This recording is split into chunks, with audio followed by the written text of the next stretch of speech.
hear from a very unusual investigator, Vince Palamara, a graduate of Duquesne University, considered a leading civilian authority on the Secret Service.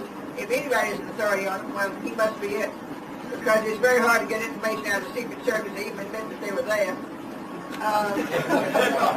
He is an authority on the Secret Service for the period from FDR to Reagan, and the Secret Service certainly didn't manage things very well and let Reagan get shot. His work has appeared in Investigator, Back Channels, Lobster, and Fourth Decade. He recently co-produced The Third Alternative, Survivor's Guilt, The Secret Service and the JFK Murder. We'll hear from him now, Mr. Palamara.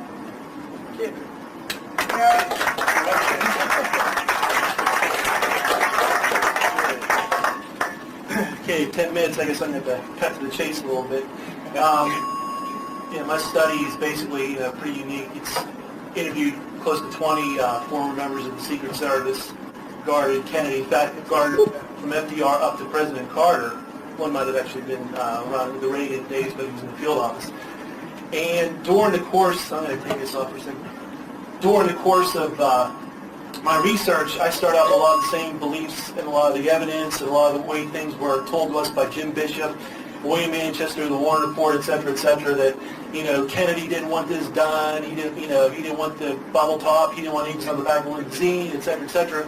And since my natural focus was on the Secret Service, that's always been my area of interest anyway, I delved into that. I believed a lot of those things at first, but then as I found out through interviewing these men and comparing things, primary sources, documents, films, et cetera, through the years, found out a lot of these things categorically are not true. JFK has been blamed for a lot of things that he supposedly did want done security-wise, which aren't true.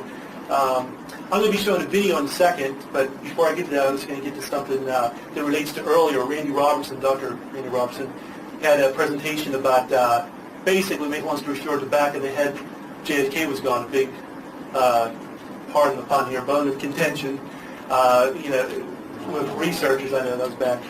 But anyway, when I spoke to the driver of the follow-up car, Sam Kinney, reading my notes here, he revealed that having witnessed the assassination from the follow-up car, he was watching the back of President Kennedy's head anyway. He had to maintain about 5-foot distance.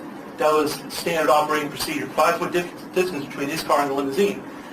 When the shooting happened, he saw it all happen. He also said there was no missed shot. And that's just what he said. All 3 shots hit their victims. He thinks that the second shot hit Connolly. More importantly, he saw the back of the head go off. Okay? No ifs, ands, or buts about it. He didn't know what the controversy was about. He was wondering what everybody was making a big deal about. He said this to me 2 times. I spoke to him 3 times. The first time we didn't get into the medical evidence. Gets even more interesting. Him and George Hickey were on the C-130 transport plane going back to Washington with the 2 cars, and he found the back part of the head in the limousine hours before the official limousine inspection instigated that night by Assistant Special Agent in Charge Floyd Boring.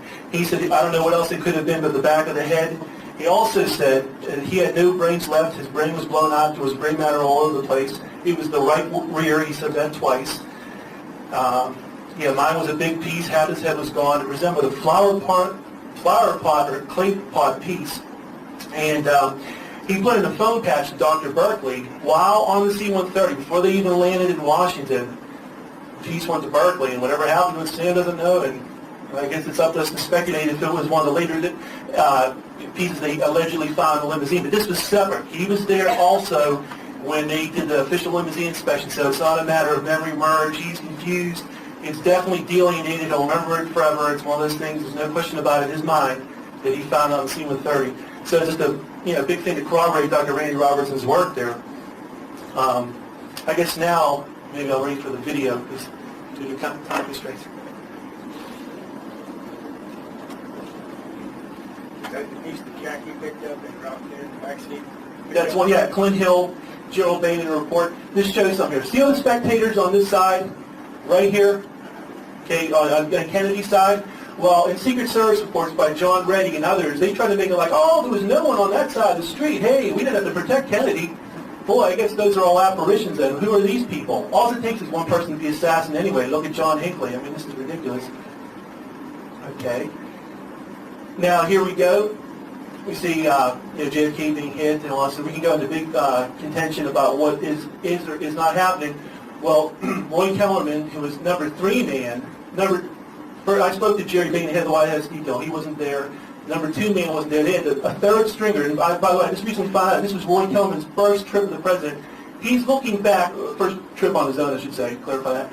He's looking back at Kennedy, sees his head. He says in his Warren Commission testimony, no obstacle will stand in front of me. I will protect this man. Yet, he sees his head.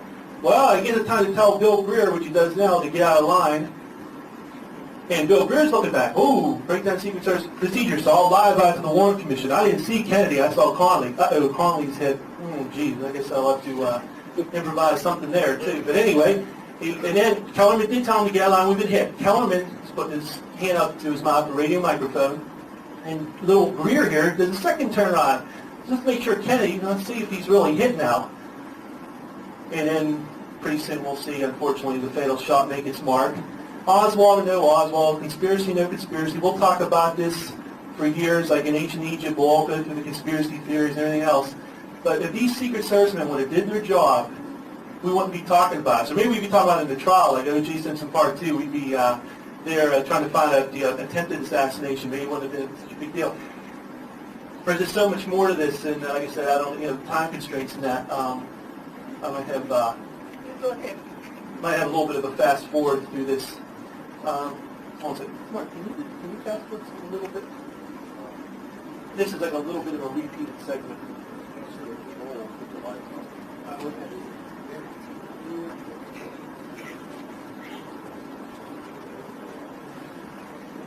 Well, that's okay, no problem.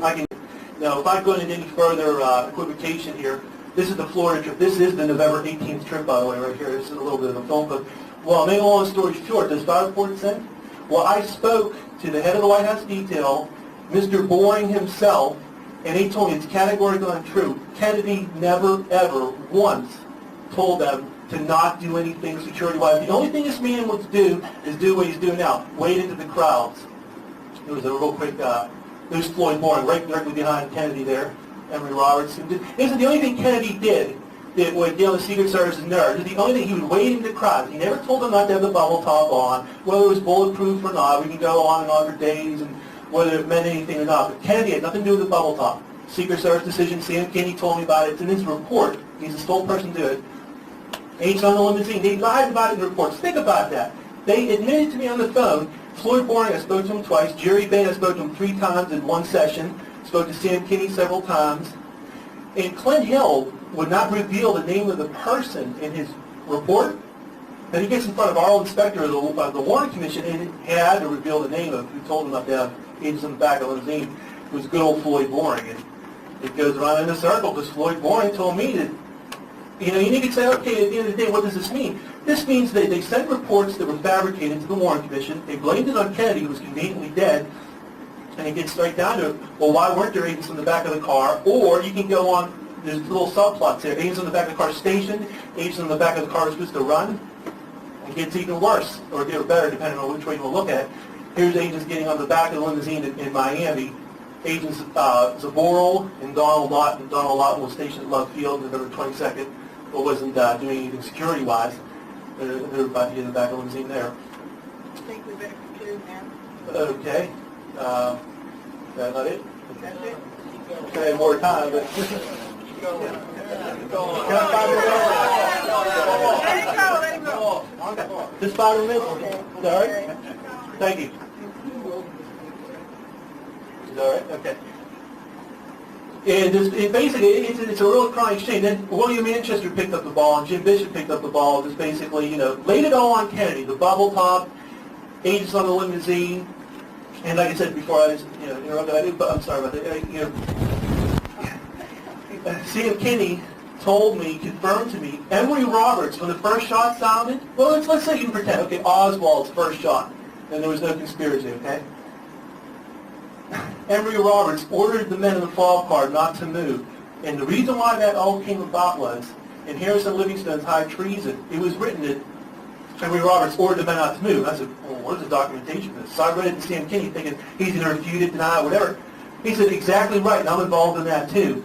He admitted that Henry Roberts did that. He would not give me any kind of valid reason why he did this. First shot sighted, Henry Roberts told William Winchester, he recognized the first shot as a shot. This is before the headshots, before anything else. There was plenty of time to protect the president. And see, it's scary because it's one thing to do these things, and it's another thing to blame Kennedy after the fact. And William Winchester and Jim Bishop took the ball, and George Michael Evica did a presentation on security stripping. And some of these things might sound like science fiction and conspiratorial on that, but when you realize that they blamed it on Kennedy and they're not true, then it brings us right back down to doubts. Why weren't these things happening? Why did they have to make up a story about November 18th that Kennedy said these things? Now, the Secret Service did a wonderful job at Love Field. This is like modern day stuff they did here. They did a great job with the Trade Mart, which they never arrived at. They had men screwing everything. I can go on for days about why they should never have been going to the Trade Mart anyway. The early reports were like, this is a bad building, let's go to the Women's Building. 3 checks of the PRS's files that's for threats. In the city of Dallas, they found out 1 threat. Roy Kellerman to the Warren Commission, Abraham Bolden Reed even said that that was totally unusual. And right here, we'll see them in the back of the limousine here. And I think I just need 1 more minute and I'll be done. I just wanted to just get to one more thing here. It's in sequence with this video. Oh, yeah, another huge bone of contention here with research. This has been going on for a couple decades now about the motorcade route, whether it was changed or not. Well, another thing, spoke to Jerry Bain, head of the White House detail, who did not make the Dallas trip. He confirmed to me the motorcade route was changed. Said it to me twice. He didn't know the reasons why because he wasn't there. The House Select Committee asked him off the record in an executive session, why was the motorcade route changed? So they knew to ask him this. Something was amiss that they knew this. And then he said, well, he said to me, well, I know the motorcade route was changed, but why, I don't know. There was alternative routes. Sam Kinney confirmed to me that there were alternate routes. So this big thing about whether they should have went down Maine, Houston, that these are security matters of conspiracy and no conspiracy, Oswald or no Oswald. They're blamed on JFK, and these things found out not to be true. And it really makes you think about, we'll be sitting here right now in this conference or any conference or any of these books, if these men would have did their job. Final thing I want to point out here, this clip is the reason why this is slow-mo. This is ABC footage of leaving Love Field. That's Henry Rybka there on JFK's side, about to do his job. So he was informed of these fraudulent desires. But Henry Roberts raises up, and he's in the follow-up car, and he's going like this to say, hey, no. Don't get on the back of the limousine, no. And Henry Rybka is basically going like, what? What's the deal, Because Henry Roberts basically told him right there, stand up, like what's going on. And good old Henry Rybka was going back to Love Field and was checking on luggage when President Kennedy was shot. And Henry Rybka's incredulity here continues because you can see him. He does it a few times. Even in regular speed, but I wanted you to see Henry Roberts raises out of his seat and goes like this. He was the commander of the follow car who later ordered the men not to move after the first shot's on. He recognized it as a shot. So which guy is Henry Roberts? I'm sorry. He's sitting right next to the driver of the follow car, and I don't know if you can see him. You sort of see his top of his head now. That's John Reddy. John, and another thing, Clint Hill, all this crap about Clint Hill, he's crying about what he could have done. He was assigned to Jackie. It was John Reddy's responsibility to protect President Kennedy, not Clint Hill. He was assigned to Jackie. Clint Hill even did his job, although we can argue about that. But let's say he did his job. What about John Reddy? Where's his tears? Well, Sam Kinney told me he doesn't go to any of the annual Secret Service reunions. He's disappeared off the face of the earth. Never saw him again after 2 weeks in the White House detail after that was all we did. And that's it. Excellent.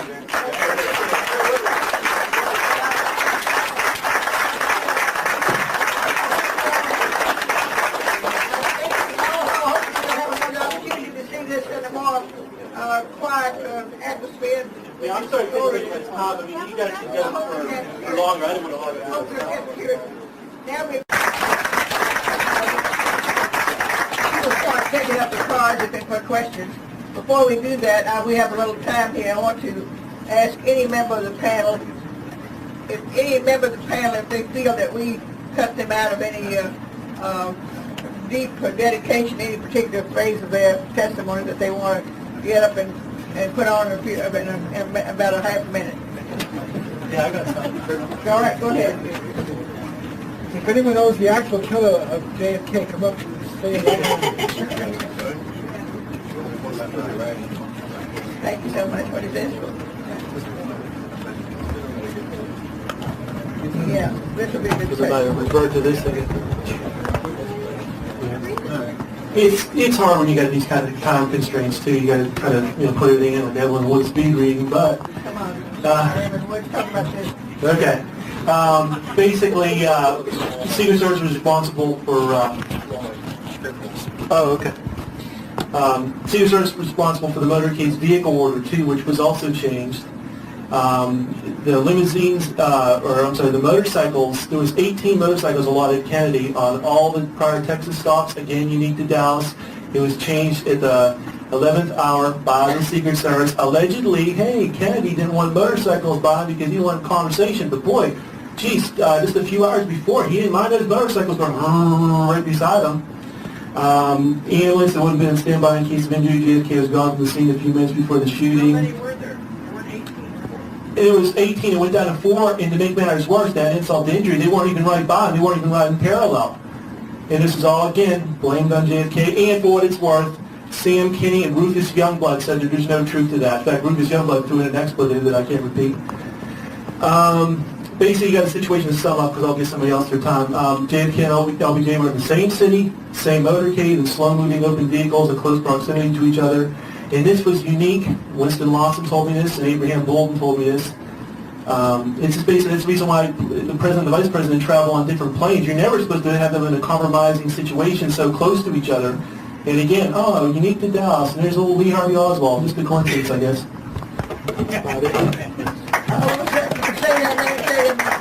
I want to ask you, Sure. There was a great advertisement way ahead of time of Kennedy's route in Dallas, and when myself and another reporter tried to get the route coming up for Houston and San Antonio, they denied it to us.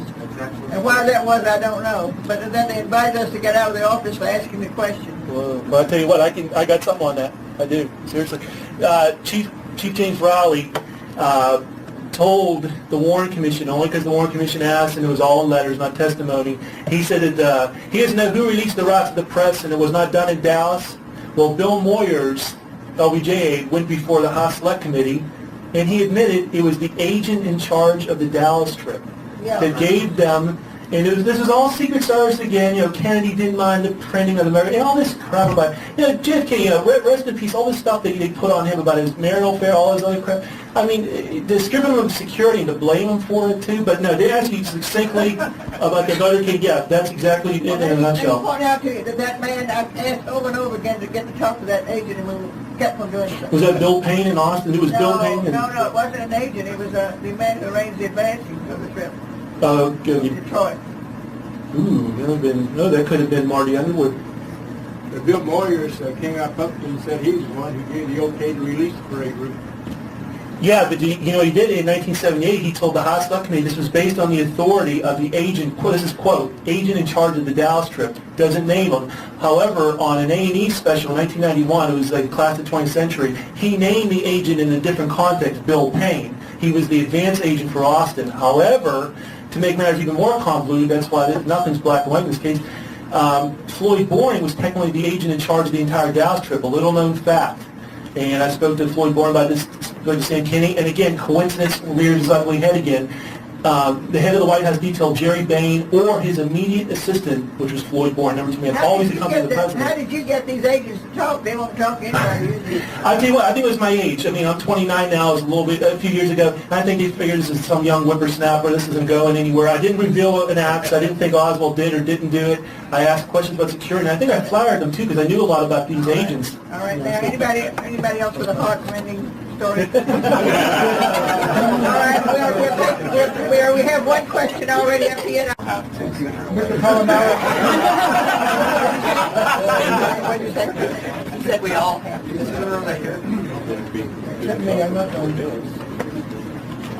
This next one is Mr. Baumann, the head of the White House Secret Service for 13 years, was fired by Kennedy administration in 1963. He had been Vice President Nixon's personal driver for his last 4 years in that office. Nixon's role in the assassination of JFK is little analyzed despite numerous examples of motive, power, knowledge, and protocols. Only someone with experience could have. Why? Well, I can tell you one thing about Chief Ballman. He was the chief of the Secret Service, not head of the White House detail.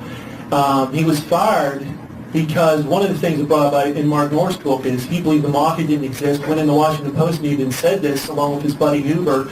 I think it was the natural progression from Eisenhower to Kennedy, and I think it was just time for Huey Ballman to go. But this thing about he had been Vice President Nixon's personal driver for his last 4 years in that office, that was Jack Sherwood. Jack Sherwood, you ever see the famous black and white clips of rocks being thrown at Nixon and Caracas, Venezuela? Well, Jack Sherwood, that was his driver. As far as Nixon's role in the assassination, that's not really my area. I don't know if this was directly specific, because it doesn't say Vince. I don't know if they wants to pick up on Nixon or say anything about that. Oliver Stone's doing it, that's right. You all are such experts that I hesitate to add anything, but you know that McNamara and everybody, they were frightened to death. They were frightened to death at this time because they didn't know what in the world was happening. They didn't know whether it was a conspiracy against the United States overseas. They didn't know whether it was Russia. They didn't know what it was. And they were so frightened, they closed the Mexican border immediately. And I always thought it was very, very funny that the Mexico was the last country to come and send a representative to Kennedy's funeral. Okay. This one's for me. It says, where can John Reddy and Emory Roberts be reached today? It's like a three-part thing. First of all, about John Reddy, he was one of a couple agents that I'm pretty sure I reached. I got their answering machine, would never pick up, would never call me back. Not that he's obligated to, obviously, who am I? I'm just a stranger. But I do know one little footnote to him is that, I don't know if you know that book, Mortal Error. The authors of Mortal Error contacted him, and he refused to discuss the matter of that George Hickey shooting the president theory. Henry Roberts can't be reached. He died in the late 60s. And the interesting thing about Henry Roberts is, I don't like to fuel fire speculation, but this is too good to pass up, I have to admit. Marty Banker, former Secret Service agent, in his book, quotes Jim Kalafitis, the agent who protected Jackie in the early 70s in the Greek Isles, said that an agent took his own life in Washington in the late 60s with a handgun. So obviously, I don't have any confirmation that's Henry Roberts. Makes you think that. What personnel records on them as for review boards release? I know the JFK Library Secret Service records are sealed. They are not eligible for release. There are oral histories which are real watered down. I got one from Jerry Bain on the phone. I gave him this oral history available. Finally, what about the security test cover story to explain Secret Service complicity? Yeah, I tell you what, well, that's exactly, I kind of left it unstated. Kennedy didn't want these things done, and he lied about it. I just like that. Because time constraints, and also I don't want to get into too much of speculation. You need to put two sides of the coin. It's either they were sinisterly involved in covering it up, and they wanted him dead, or it was part of the security stripping test like George Michael Evica and I have gone into, that they set him up for whatever reason, and in conspiracy, no conspiracy, someone came in there and he had to cover up after the fact because they left Kennedy a sitting duck. Vince, could any of the agents comment on the fact that Jackie noticed that she was given red roses in Dallas, all the other women yellow roses, all the other cities, everybody got yellow roses? I didn't know. I never broached that one. That's false record, and it could be released by the board. They couldn't be released by the board. That would be good if they could. Yeah, George Evica is going to say something about the security stripping test.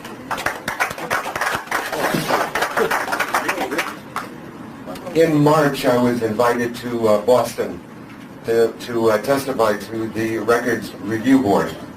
And I spoke on 5 subjects, and I gave a memo on them. But that was the first public airing of the Bill Moyers connection. And the investigative staff did not know about the very important Bill Moyers relationship to the Austin office and the role that he played in the trip to Texas, etc. Now, afterward, I waited for any possible response, and I received a call on the phone on a Saturday morning. I was still in my robe and slippers, and it was the chief investigator for the Records Review Board.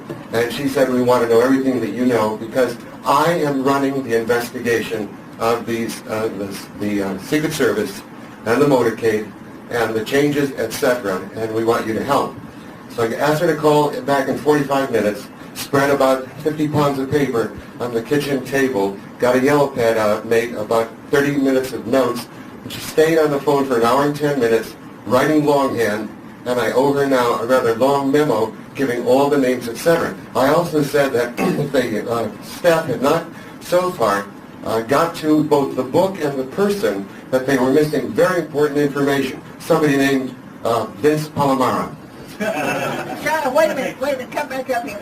Tell us, what was Bill Moyer's participation in? Much too long to take, but the fact that he just knew everybody down there and he had the LBJ on.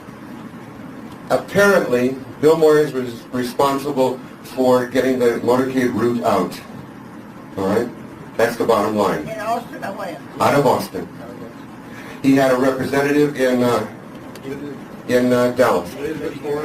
Yes, and I gave him that name and her connections to the group that organized the Civic Council. It's a rather complicated, as you well know. I did an outline of a monograph on this subject. What did it take, 2.5 hours in Dallas in the evening? Something like that. It's a monograph called Dallas Doesn't Love You, and it'll be part of, no, I get nothing out of this because I'm never going to finish that book, I don't think, but it is a part of the Iron Sights. But I urge you, if you don't have the thing that is in print, which is Vince Palamara's book, that you run, not walk, to get that, and then know that the Records Review Board is intensely interested in this area. All right. I argued that Connolly and his people managed the whole operation, and that he unwittingly, in fact, set up JFK in Dallas and in the motorcade. And the chief investigator is taking that with very straightly to whatever conclusion she finds. Thanks very much. Wait a minute. Why did you say unwittingly? Because I think that John Connolly was the second intended victim in Dealey Plaza. I think 2 men were intended to die. John Kennedy and John Connolly. Why Connolly? Listen, I'm not a member of the panel, and it would take about a half hour to summarize. All right? But please do take a look at my abstract from is it last year? No. It is 2 years ago at ASK that I did it, and I think that's available on tape, nearly the entire discussion. And I would urge you, not because, again, I'm going to make anything about it, but it is a very heavily documented piece, which is why the Records Review Board is so interested in it. But do keep an eye out for this kind of thing, and know that with the help of Vince Palamara, we may be getting at where the heart of the ambushing of JFK occurred: in Texas, in Dallas, and in Dealey Plaza. Thanks. All right, we have one more question. We have pretty well got pretty well for time. No, we haven't done it. We'll let you go, sir.